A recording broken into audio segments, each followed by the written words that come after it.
Hello, everyone, and welcome to another live episode edition of Ordinary People Doing Extraordinary Things. I'm your host, Carrie Roberts, and I'm very excited to welcome my guest today, Matt Smith. Welcome, Matt, to the show. Thanks for having me. So we both are in New Jersey, but I'm curious, did you grow up in New Jersey? I did not. I grew up on Long Island, which I guess I'm supposed to pronounce as Long Island, but I never pronounce it that way. I don't know why everybody does that. Yeah, I grew up in Hicksville, which is kind of right in the middle of Long Island. And then I moved into Manhattan for college. I graduated from Hunter College. Lived with my grandfather for a while, which sort of relates to what I'm doing now, I guess. And yeah, but I didn't move to Jersey until after I got married about 19 years ago, which sounds like a really long time, but I guess I'm from New Jersey now. Yeah. You're like, now I feel like I'm part of it, but you're a New Yorker at heart. You know, because I've known you for a little while now, but I saw that you graduated with a music degree from college, which I don't know if you know, but I have a BFA in dance. So my background's in dance. What started, before we get into the tech stuff you do, like what started your interest in music way back when? Were you writing songs? Were you playing instruments? Were you singing? Like, what was it? Yeah, it's a great question. So I got into music. I sort of just fell in love with music as like every kid, you know, like you listen to certain things and you get really into it. And yeah, I started to take guitar lessons. My older brother played guitar and he started giving me lessons when I was a kid. And then I really didn't get into it seriously until towards the tail end of high school. So I was kind of late to the game. I went to school for 2 years, not doing music, but it kept kind of, it was really all I wanted to do. So I ended up moving to New York City, living with my grandfather and doing music full time. And yeah, it was just, I just love every aspect of music. I love the creativity. I like being around the whole process around music. I worked in a music studio. I did audio engineering. I played in a whole bunch of different bands. I would sit in with bands. I was never super talented at music. So it was more of like, I was educated at it and I really cared and I was conscientious and I showed up on time and I wasn't like a jerk to everybody. So I got to make money for a while doing music. But like almost anybody else they could have gotten was probably more talented than me. But I loved it and I still love it. And I'm actually sitting right now in my home office / music studio. If I pulled my screen up, there's a whole bunch of music stuff behind me and I still kind of record and just play around with it. Did you, I mean, before you went to college, did you at the time think like, okay, I can study music, I can do a career in this, or this is just something I like? Because I think, you know, the challenge is a lot of people either don't have the support from the family or they're not sure if it's something they can do. I'm just curious, when you decided to go to school, what was kind of your thought behind all of that? Yeah, it was funny. I remember talking to my father and actually saying to him that I wanted to transfer and go to Hunter College and do music. And I only wanted to go part-time because I just wanted to drop out and just do music. And he kind of sat me down. He said, I'll support you no matter what, but you have to get an education. So if you're going to do music, go to school for music, which was really great advice. But yeah, I mean, it was one of those things where, you know, it was like, I must've read a book or something or saw a movie where I was like, hey, I'm going to move to New York and be a musician. And it was sort of stupid. Looking back, it was ridiculous that I thought I was going to do that.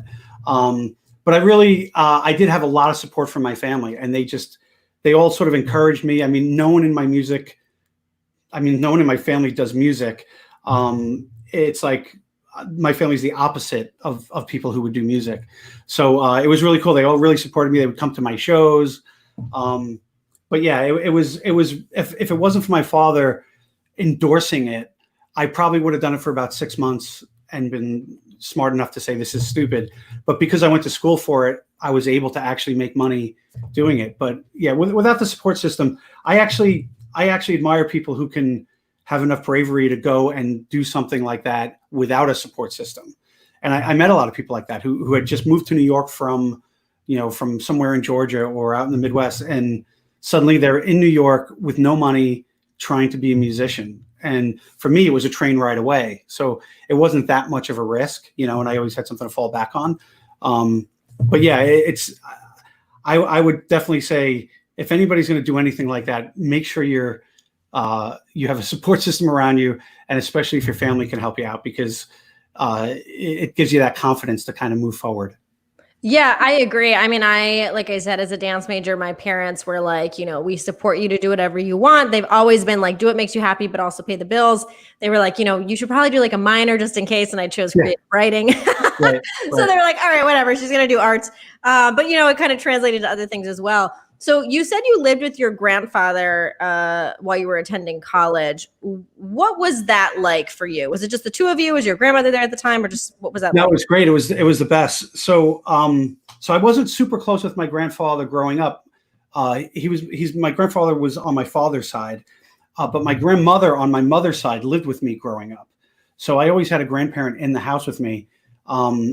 But my grandfather was a little bit more of a city guy, and he had a studio apartment in Manhattan. And he had lost, my father's mom died when he was 12. And then he lost 2 more wives, believe it or not. Wow. They all passed of something or another. So when I moved in with him, he was alone, and he'd been alone for a while. And it really kind of perked him up. And my father was very happy that I was doing that, because he said, well, this is great for him. So we'd go down to the corner and have dinner, or he would like sneak a drink. He wasn't really supposed to have a drink, but he would sneak one. And it was just great because I learned all about my father living with my grandfather, because my father was this like, monk of a person who was just like really calm and like just giving and like this great guy, like the ideal father. And then I heard that he was like a pool shark. He would like hustle people for money, and like, he had a real life. Like he was actually like a funny, cool guy that my father worked construction to pay to go to law school at night. So, he enlisted in the Army. He got on the GI Bill just to go to college. He was the first person to go anywhere beyond high school. But learning all about his past was amazing. And just to hear all the stories from my grandfather, because he was in construction, and he would tell me about different buildings and all the little codes that they would break, and how back then the ethnicities would all have their own little part of the trade. So like the Italian group would do like bricklaying, and the Irish people were wire lathers, and the Jewish guys were electricians.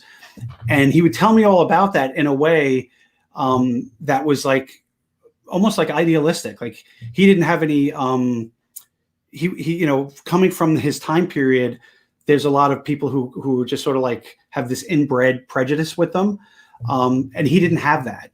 So he would tell me about all these different people and about New York.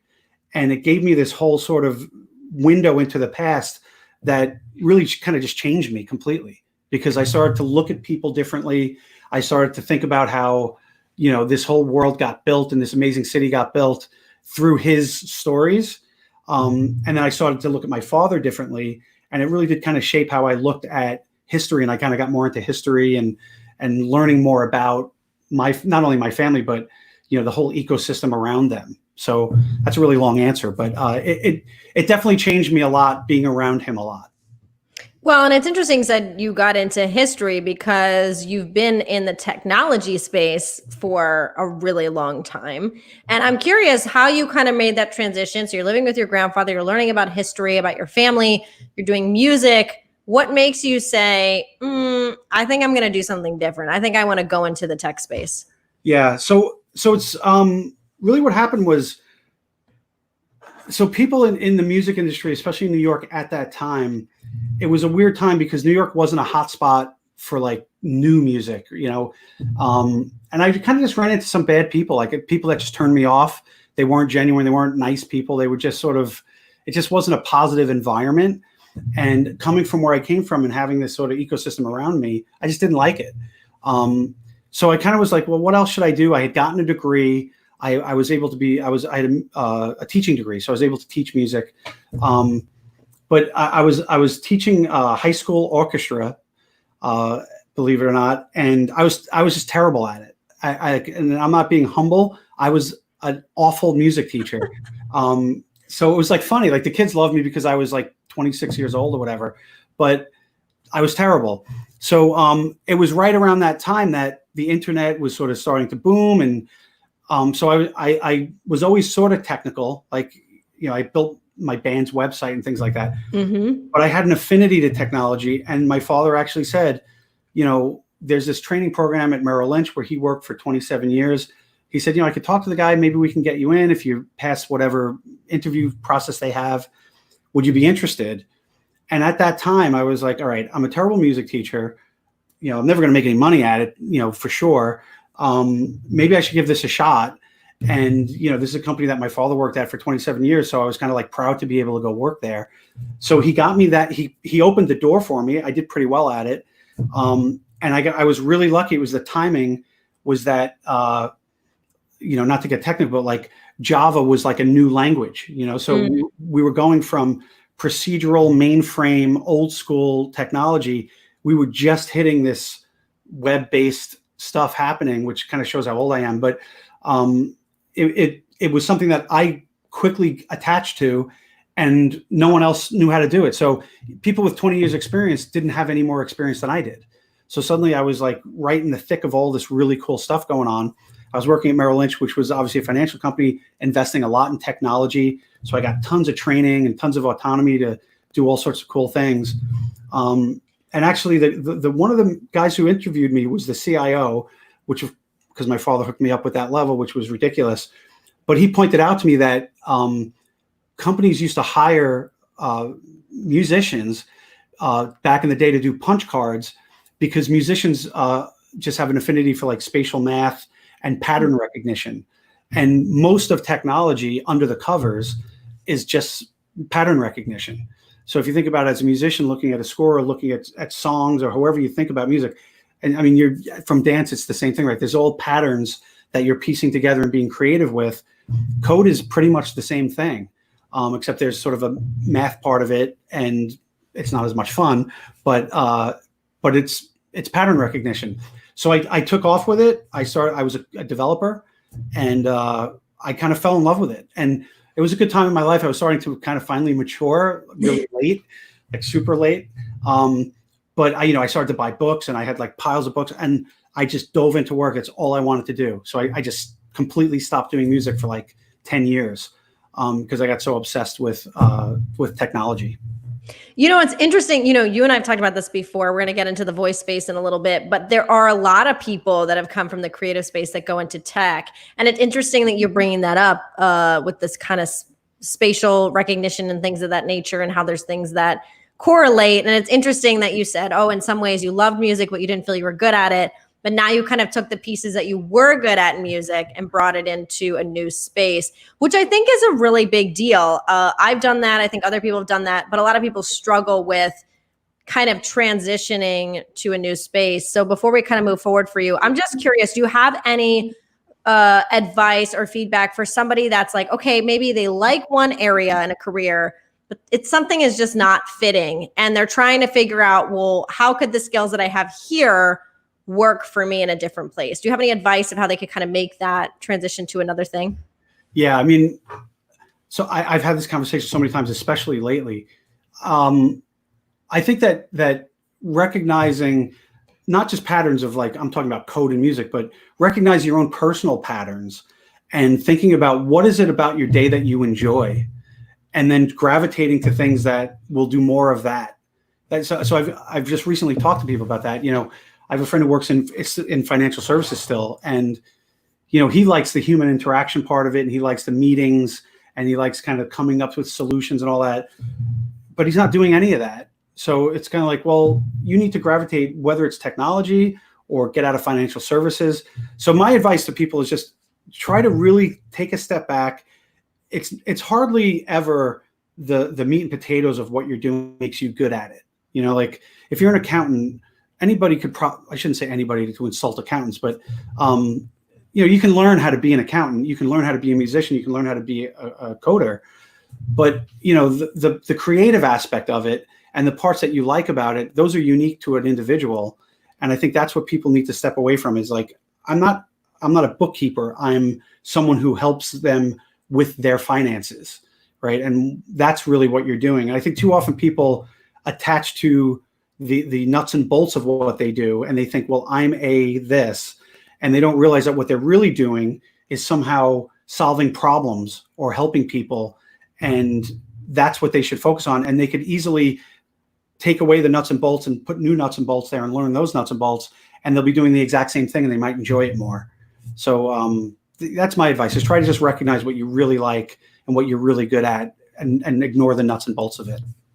Yeah, I love how that's said. I couldn't agree more. And, as you started your technology journey, you've been a CTO for many companies. You've done consulting. What kind of has been your journey through technology these past 20 years? And what eventually made you get to these high levels and then eventually say, I think I'm going to start my own thing, which is what you're doing now?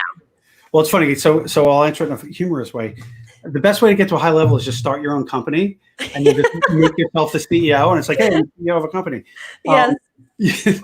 But no, I mean, it's, I think probably what's been my greatest asset has also been my worst asset, or my biggest detriment, is I wasn't afraid ever to go in and just kind of blow things up. Even when I was kind of a junior coder, I was very comfortable to go to management and say, why don't you do this? Or why are you doing this?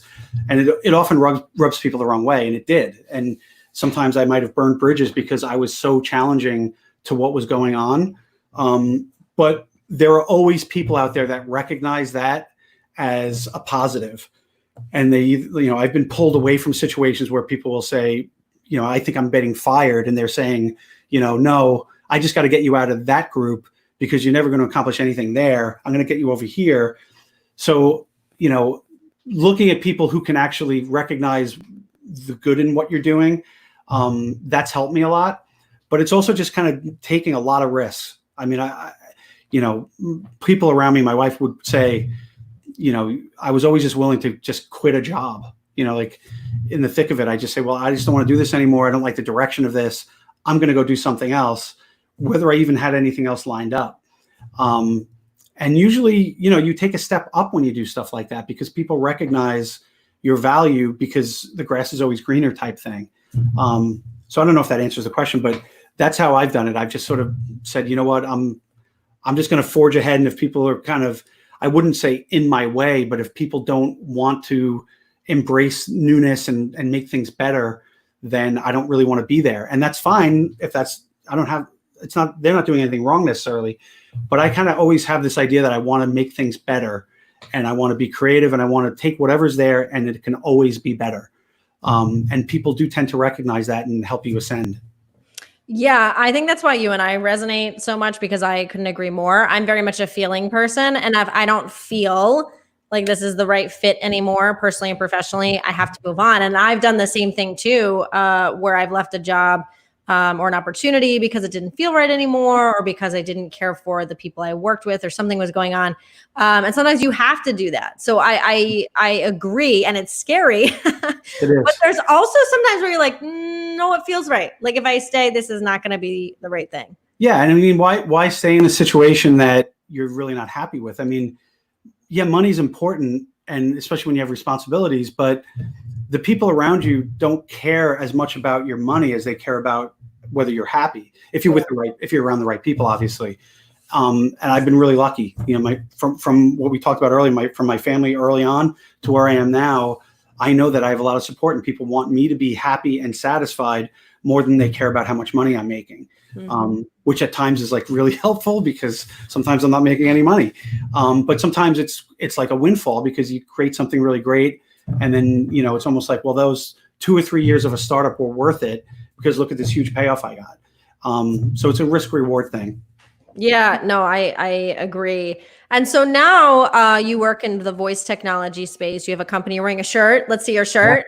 Yeah. Yes, Speak to Software and Speak to Family. Yep. How did you first hear about voice technology? And for people that are watching or rewatching this later or hearing it, that don't know what voice is, we have a large group that are in it every day. You and I are in it. We know what it is. But for people that are like, what is it? First of all, how did you get involved? How do you describe what voice technology is? So, yeah, voice is an interesting topic because, yeah, you say, like, if I say I'm in voice technology, most people just don't even know what you're talking about. For me, it started with when Amazon came out with the Alexa, and it's basically voice as an interface. So, instead of tapping a screen and swiping or typing into something with a screen in front of you where you're typing into it, there's no screen, there's no tapping, there's no use of hands. You're just interfacing with technology using your voice. So There might be other people with a more sophisticated answer than that, because there's a lot around voice and AI, and I've heard some of those explanations, and I'm impressed when I hear them. But to me, it's pretty much as simple as I'm using my voice to interface with technology. To me, that's voice technology, and building that interaction for people. So I got into it. I was doing some stuff around smart homes and smart technology. I was working with hospitals. I'd been consulting for a long time. And when the smart devices came out, when the Alexa came out, and to some extent Google Home, but I gravitated more to the Amazon ecosystem, you just kind of get a eureka moment where you think, this is perfect. Like there's a whole world of people out there who do not engage with technology because they can't use a screen.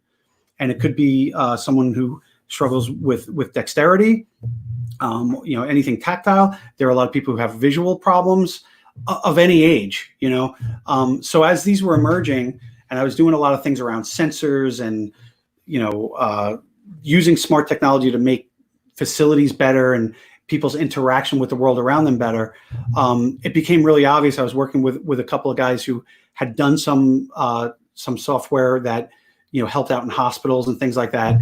And it was kind of like, hey, we need to put voice in front of all of this, because this technology can absolutely help so many people, that it was almost like a eureka moment, which now I think back on it, it's not that much of a eureka moment. It's sort of obvious. But at the time I was like, wait a minute, I've been dealing with a whole group of people that don't have a solution, and this is the solution. So that's how I got into it. And it was early on, so it was a pretty big struggle, because there wasn't much you could do with it. And even now, you and I have spoken, there are a lot of limitations even now. But getting just people to basically be able to do an internet search by just asking, it's transformational for so many people, that I absolutely fell in love with it and kind of became obsessed with it, really quickly. Yeah. Yeah. And, when we first met about a year ago, and you're going to tell us a little bit more about what your company does, what I really resonated with, the reason I love technology and I love voice technology, is because it connects us better to the people and the things that we care about most. And I'm all about human connection on this show. And one of the things that your software helps is kind of combat loneliness. So I'd love for you to kind of share with us, like, what some of your research has shown, whether it's from living with your grandfather for so many years, with your parents. Now, you were just talking to me earlier offline, or kind of in these senior living homes. Like, what are we kind of learning about loneliness? And then bring us into what made you kind of start this company. Yeah, that's great. And it's funny, because I literally have never thought of this before, but as you're talking, my grandfather would sit and listen to the radio all day. Like, that was his main form of entertainment, and he would talk to it. Like, so he'd be listening to some radio host to a talk show, and he would talk back to it, So I think back on it now, and it was sort of a precursor to all this. Of course, the radio didn't actually answer him back then, but right. Yeah. So speak to, it's really intended to open up the world and connect. The thing we tell people most is we're trying to connect the screen-based generation, which is almost everybody, to a generation of people who just can't use screens. Like my mother has a flip phone. It's like, she's not going to use it. We got her an iPad, and if she does anything other than answer FaceTime or answer Skype, she has to call me, and I'll talk her through it. So seniors, especially, they're isolated. As they get older, they have less contact with people. They most often, at one point in their life, they were the hub of conversation, right? Everything ran through them. My mom is the perfect example of that. I have 3 older brothers. We don't call each other. Like, we literally never call each other. We text every once in a while. I find out about my brothers through my mother, right? But as she got older, it's less and less, because she's just not the hub of it anymore. And now we're texting more. And the more we text each other, the less she's in the loop. So Speak To really kind of came from this whole mentality of, how do we get people using this technology to get more interactive with the world around them? And it's evolved to being, even more than we originally thought. Our first entry into this was just making requests within a hospital. So we were thinking of like a maternity area. you just had a baby and you're laying there and, I want ice chips, I want water, I want help. Or you're in oncology and, you're on drugs and all you're doing is hitting that button and a nurse has to run in and, is it an emergency or is it, you just, need a pillow or a blanket. So our first foray into this was in that setting for people to just ask for something specific. But then once we had that kind of happening, it was like, okay, this needs to be much bigger than that.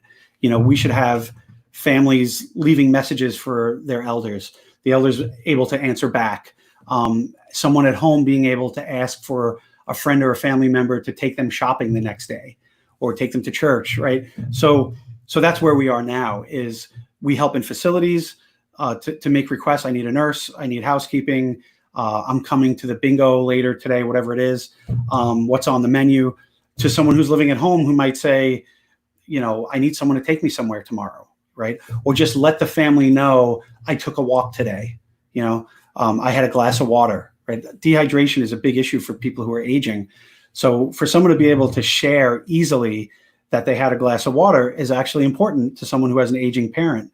So we've been able, because of this device, that is now a way that people who would never have been able to share any of that or consume any of that information, they can now do that because we were able to build a platform around kind of that simple user interface.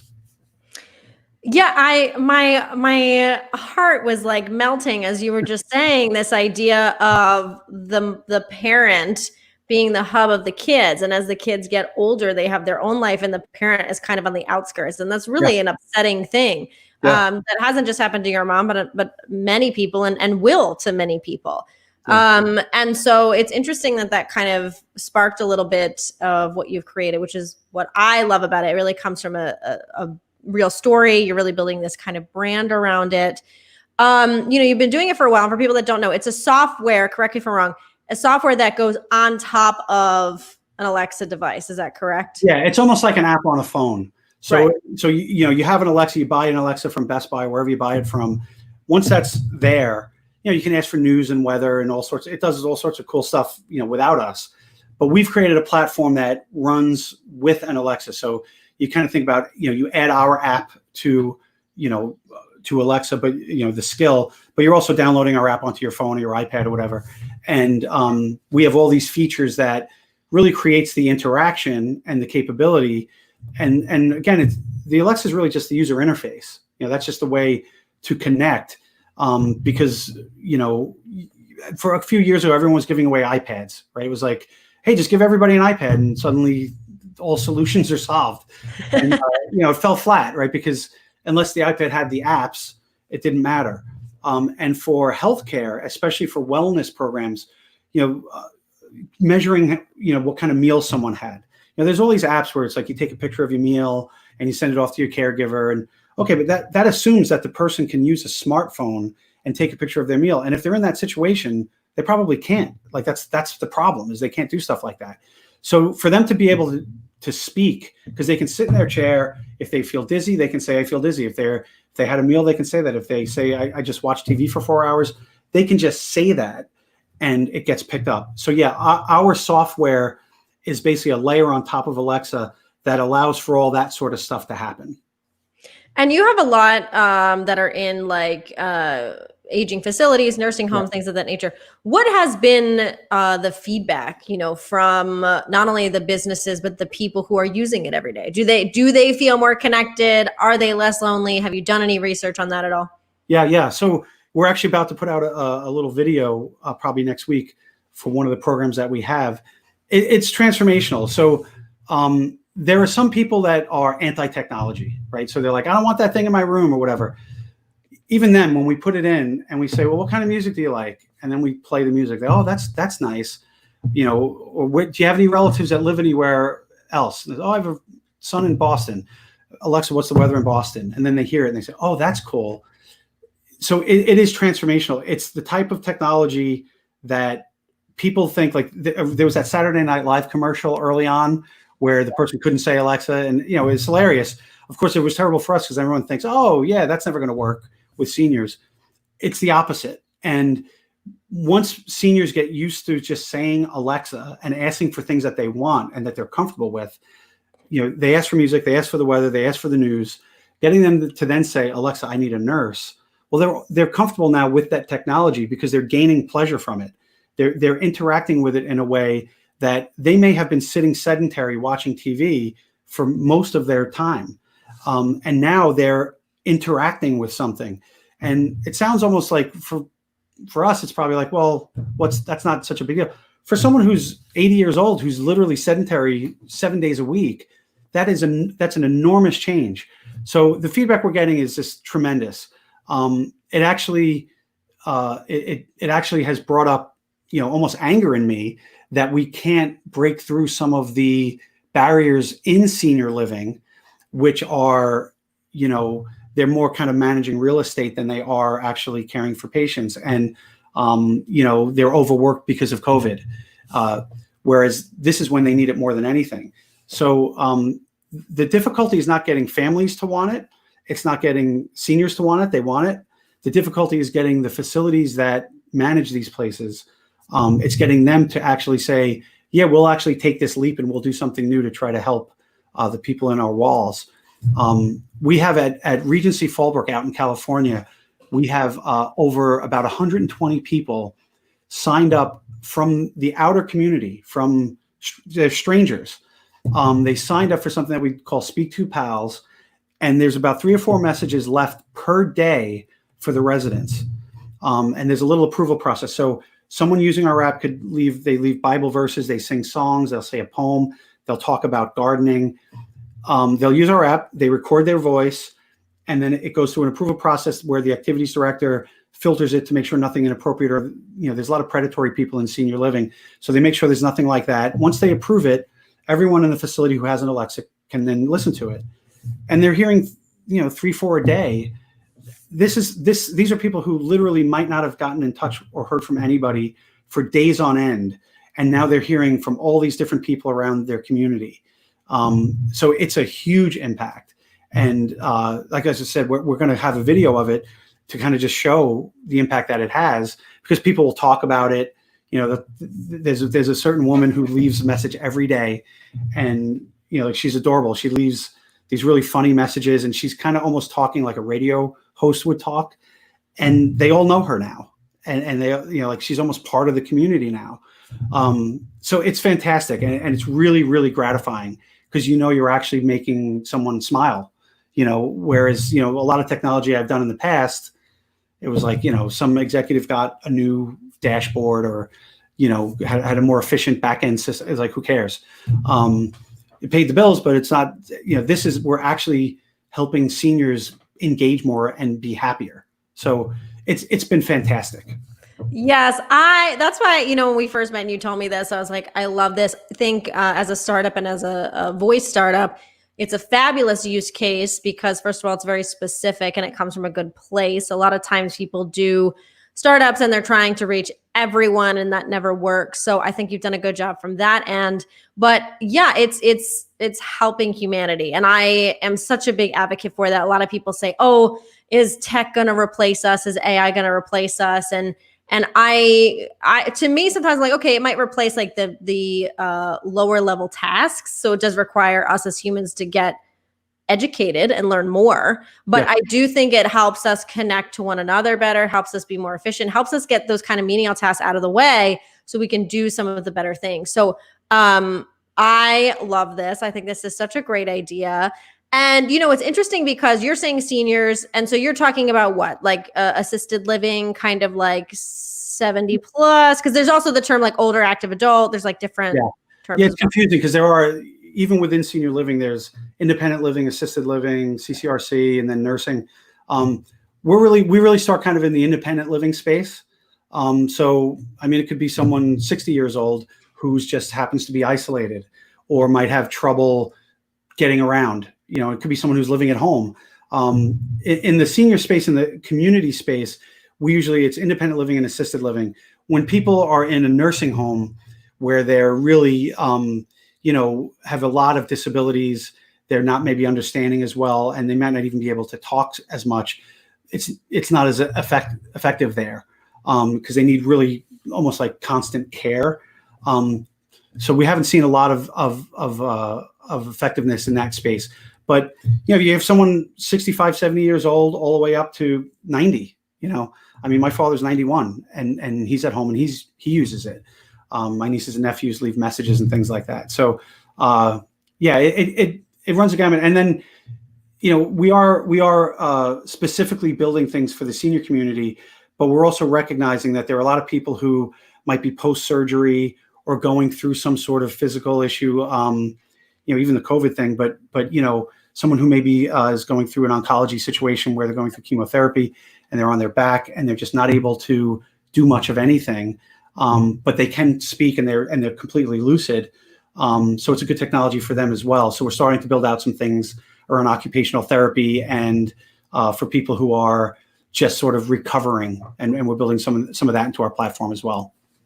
No, I think that's great. And I think, it's interesting to note the difference between when we're just viewing something on a screen, which is very passive, versus the voice is interactive. Even if you're interacting with a device, technology, it is getting you to think, to speak, to interact, to connect, and then you're hearing from other people. And we're going to kind of see that grow over the years to come. So I just get really excited. I think it's great about this. It's really powerful when someone hears someone's voice. Yep. As opposed to especially if it's just Alexa talking, it's that robotic thing. But for them to hear a little kid singing a song, I mean, it's just fantastic. So yeah, it is really great. And the technology is perfect for this demographic. It really is. Yeah. And for those that don't know much about voice as well, it's been opposite ends of the spectrum that have adopted it the fastest. So the older adults and the young kids, right. Which usually people think those are the last people to do it, but they use the voice devices more than any other people at this point. I mean, people are slowly starting to use it a lot more, but no, I think it's great. So how are your parents using it now? Do you think that your mom is more connected with you and your brothers because of this? Yeah, she is. And they have 13 grandkids, and now even one of my cousins is using it. My mother is my beta test user, so everything we build goes to her first. And she's funny because she's like one of these anti-technology people.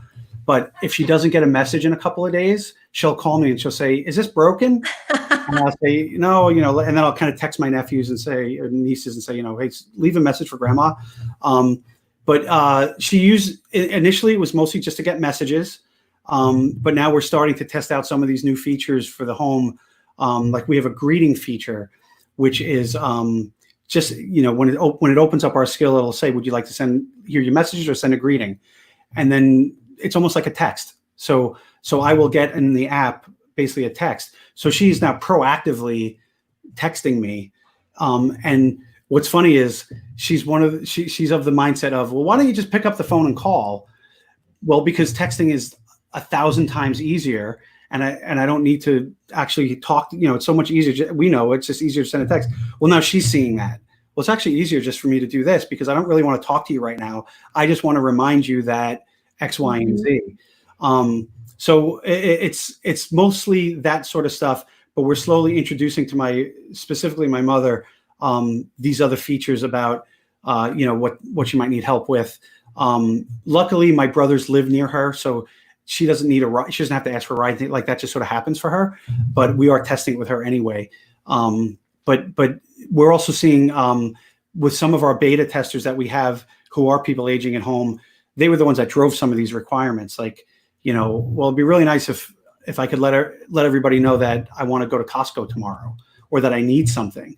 And it is awkward, and they feel very vulnerable to pick up the phone and ask for help. They don't really want to. They feel funny about asking for help. They're sort of they make sacrifices and all these other things their whole life, and now all of a sudden they have to ask for help just to go shopping. So that little bit of impersonalness of just broadcasting out to everyone does make it a little bit easier to be vulnerable. As we all know, it's a lot easier to text somebody something negative than to call them, right? It's sort of the cowardly way to tell somebody something. But in certain situations, it does make it easier. So we have seen a lot of that too. I love this. I love this blend of, again, your kind of creative side going into the tech, with your personal experience. It kind of all comes full circle here. If people want to connect with you or they want to access the app, is this something that anyone can access, or is it specifically they have to be a part of assisted living? Can you tell us more how we can do that? So Speak to Family, speaktofamily.com. Anyone can access that and set it up for their family. It's just publicly available. The apps are on the App Store and the Android, Google Play. Our facility, Speak to software, is specifically for communities and for businesses.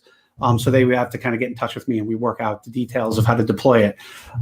Right now, Speak to Family is free, right? So we went live. It's free, and we're going to keep it free for the communication part of it. So if someone wants to just leave messages, set their mom up with an Alexa and get all those other benefits about reminders, like setting medication reminders, it's free. So we're just hoping people use it because it really does help. We're going to probably start putting some sort of like really small fee on it when we have some of these more community-based, like help the person out or all that. But it's really kind of a passion project. So that's why we kind of want to just get it out there, hear from people. So I encourage anybody, just go to speaktofamily.com, sign up, and you're ready to roll. Yeah, it's a really great way to connect with people using technology. Again, you can go to that website and check it out. I'm excited about it. I love what you're doing. The last question I like to ask all of my guests, Matt, is what is one word or quote or mantra that you try to live by every single day? Oh, wow. That's a tough one. I will say that I'm going to word it really poorly, but just do things that you're passionate about. That's it. If you're not passionate about what you're doing every day, it's kind of like, what is the point? And I actually have a lot of sympathy for people who can't do that, because I realize it's easy for me to say that because I'm in a situation that has led to that. And I know there's a lot of people who say, well, I can't quit my job. I can't do that. But there's got to be something that you find that you're passionate about, even if it's outside of your work, like dance, music. There's got to be something that you say, when I do this, I get really excited and I get a lot of energy out of it. So to me, that's my mantra for life, is just make sure you have something in your life that you're super passionate about, or else everything else kind of sucks after that.